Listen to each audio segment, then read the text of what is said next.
everyone, and welcome to a deep dive all about you. Well, not all about you, but all about a fascinating connection that's within you.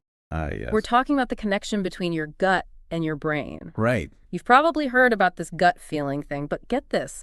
Your gut might actually be producing the same chemicals that regulate your mood that your brain does. Yeah. It's really remarkable we're learning so much about this connection. We're going to unpack some pretty surprising stuff today, all with the goal of helping you take charge of your mental well-being. For years, we thought of the gut and the brain as totally separate. Yeah. But now research is revealing this constant communication between them, superhighway of signals going back and forth. So we're talking about more than just a feeling in our gut. Mm-hmm. There's actual science happening down there. Absolutely. It's called the gut-brain axis. Okay.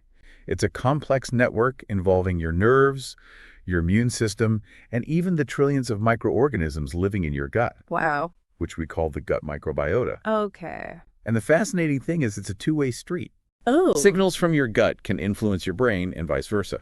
Okay, let's break this down a bit. Sure. We've got all these microorganisms in our gut, but how are they actually sending signals to our brain? Right. What's the mechanism there? Well, one of the key players is the vagus nerve. Okay. This long nerve runs from your brainstem all the way down to your abdomen, Wow. carrying messages between your gut and your brain. You can think of it as a superhighway of information. Okay. For example, if you're stressed, your brain sends signals down the vagus nerve to your gut, which might be why you get those butterflies in your stomach or even indigestion. So that gut feeling is actually a real physical response to signals from my brain. Yeah. I always thought that was just a figure of speech. It's both a figure of speech and a real physiological phenomenon. Interesting. But it gets even more interesting because signals can also travel in the opposite direction. If your gut is inflamed or your microbiome is out of balance, signals can travel up the vagus nerve to your brain. And guess what? This can potentially affect your mood and even your ability to think clearly. Wait, so you're saying that what's going on in my gut could actually be affecting my mood and cognitive function? Exactly. That's pretty wild. It is. And to make it even more fascinating, your gut produces many of the same neurotransmitters as your brain, things like serotonin and dopamine, which are crucial for feelings of happiness and well-being. Okay. In fact, a large portion of these neurotransmitters are actually produced in the gut. So if my gut is producing these feel-good chemicals, does that mean it's like a second brain? While it's not literally a second brain, it certainly plays a major role in how you feel and think. And this is where the link to mental health becomes really clear. Imbalances in the gut microbiome have been linked to a whole range of mental health issues, from depression and anxiety to even more complex conditions. Okay, so we're starting to see how our gut and brain are in constant communication, and that keeping our gut healthy might be a key to supporting our mental well-being. But what does a healthy gut even look like? That's where things get empowering, because you actually have a lot of control over your gut health. Ah. And it all starts with what you choose to eat. All right, so let's talk about food. We know what we eat fuels our bodies, but it sounds like it also has a big impact on those trillions of tiny organisms living in our gut. Exactly.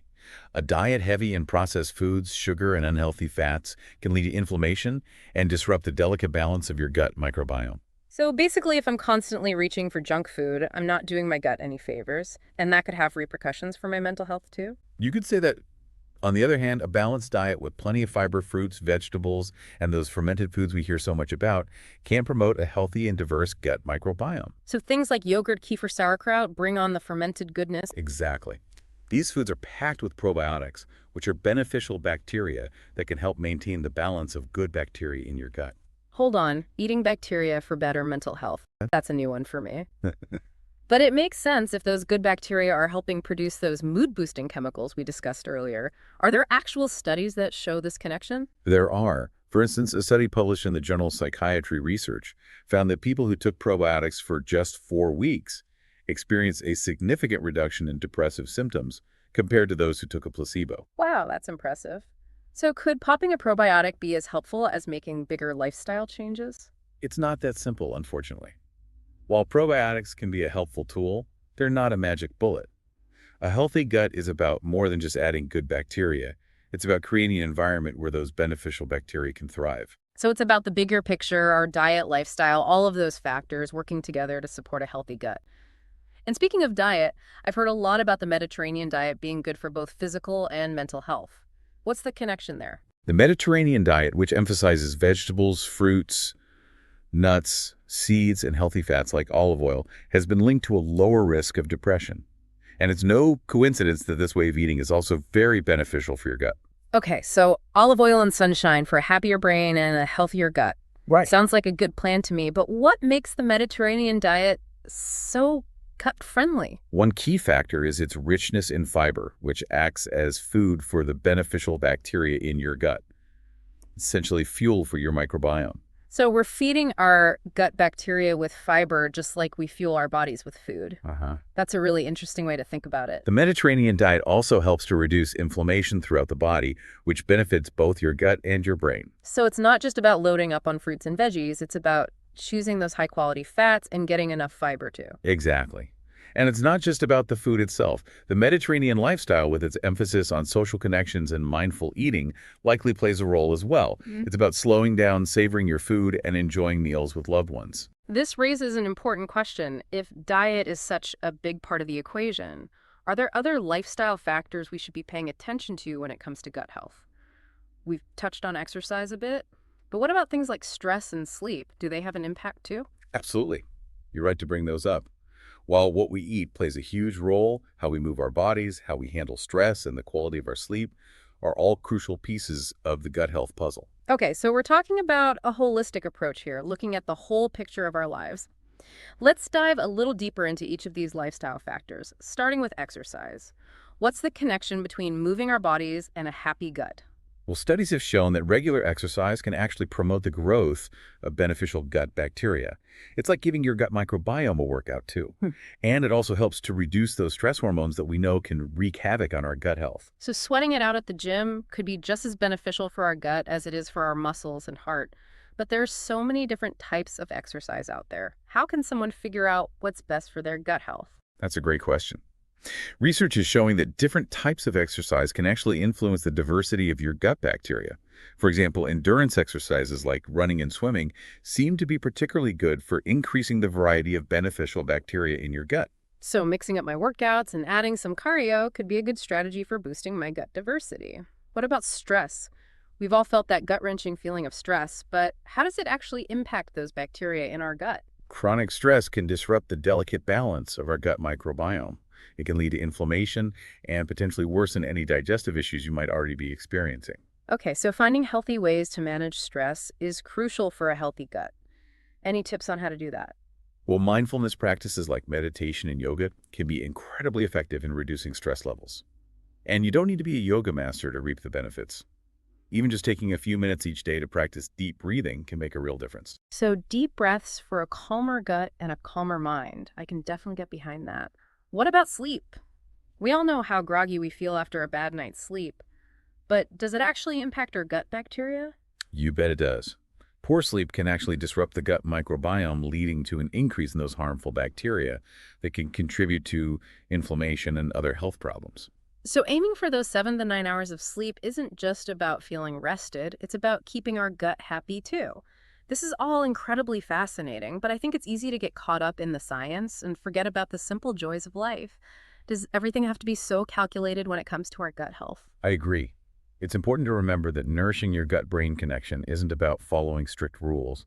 It's about finding what works for you and incorporating practices that bring you joy. Exactly. So maybe that means cooking a delicious meal with gut-healthy ingredients and truly savoring every bite, or taking a walk in nature and letting go of stress, or simply spending quality time with loved ones and laughing while your belly hurts. And what's fascinating is that those moments of joy and connection actually have a positive impact on our gut health too. Oh, wow. It's all interconnected. So in a way, taking care of our gut is a way of taking care of our whole selves, mind, body, and spirit. Precisely. It's about creating a lifestyle that nourishes us on every level. You mentioned probiotics earlier, and I know a lot of people are curious about them. Some people find fermented foods hard to stomach, though. Are there alternative ways to get those beneficial bacteria? Probiotic supplements can be a helpful option, especially if you're not getting enough probiotics through your diet. But it's important to choose a high-quality probiotic supplement and talk to your doctor to see if it's right for you. There are also some foods that naturally contain probiotics, like certain types of cheeses and some fermented soy products, if those are more palatable for you. And are all probiotics created equal? Should we be looking for specific strains when choosing a supplement? Not all probiotics are the same. Different strains of bacteria have different effects on the body. Two of the most well-researched and beneficial strains are Lactobacillus and Bifidobacterium. Lactobacillus is known for its role in digestion and can be helpful for conditions like lactose intolerance, while Bifidobacterium plays a role in immune function and may help reduce inflammation.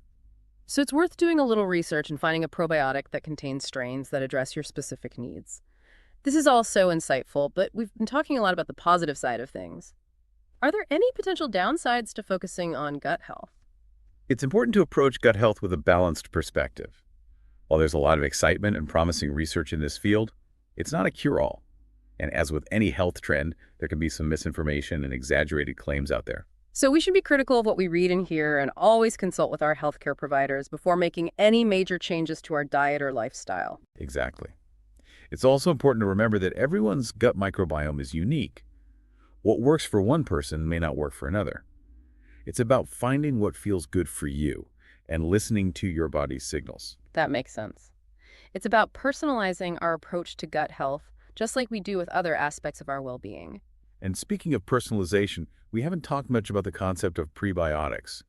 We mentioned that fiber is like food for our gut bacteria, but are there specific types of fiber that are better than others?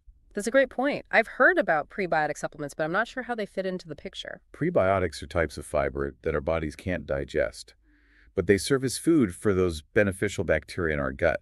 You can think of them as fertilizer for your gut microbiome. So prebiotics are like giving those good bacteria a boost. Where can we find them? Many fruits, vegetables, and whole grains contain prebiotics. For example, bananas, onions, garlic, asparagus, and oats are all good sources. So a diet rich in a variety of fruits, vegetables, and whole grains is not only good for our overall health, but it's also providing those prebiotics that our gut bacteria need to thrive. Exactly. And if you're looking for a more concentrated dose of prebiotics, there are supplements available. This is all starting to paint a really clear picture of how we can support a healthy gut, but we've only scratched the surface of this incredible gut-brain connection. What other fascinating areas of research are emerging in this field?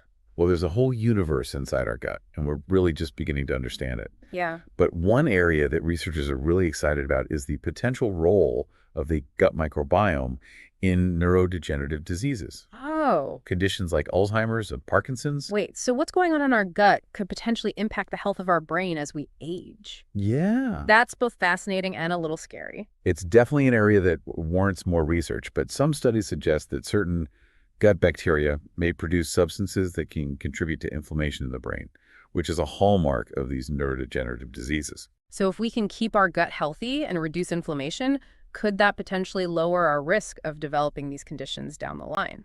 That's one of the big questions researchers are trying to answer. It's a complex area, but there's growing interest in understanding how the gut microbiome might play a role in maintaining brain health as we age. This whole conversation has really highlighted how interconnected our bodies are. It's not just about treating individual symptoms, it's about looking at the whole picture and understanding how different systems in our body are constantly interacting. Exactly. And when it comes to the gut-brain connection, there's one concept that's really central to understanding how it all works. Okay.